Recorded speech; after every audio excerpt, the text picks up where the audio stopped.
Междувременно срив в електропреносната мрежа на Турция остави милиони домакинства без ток и парализира транспортната система на южната ни съседка.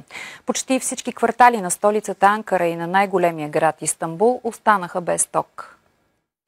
Причините за тоталния срив, който се случи малко след 10 сутринта, все още не са известни.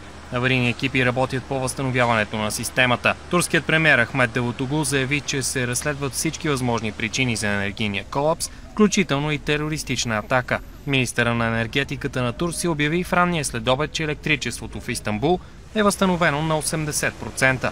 В продължение на няколко часа обаче жителите на мегаполиса трябваше да се справят с транспортния хаос, който настъпи, след като метрото и трамваите спряха да се движат. Ядосани сме заради тази авария. Надявам се да възстановя тока възможно най-скоро. Бях тръгнал към училище. Сега ще се наложи да хвана автобус до там. Какво да кажа? Случват се такива неща. В Турция често има кратки прекъсвания на тока, но подобна по мащаб авария се случва за пръв път. Първоначалната информация от разследването е, че е възникнала повреда в магистрален електропровод, която е довела до прекъсването му. Резкият спад в количеството електроенергия в турската електропреносна система довел и до тоталния срив в най-натоварения час. Щетите за инфраструктурата и икономиката на страната все още не са изчислени, но се очаква да бъдат значителни.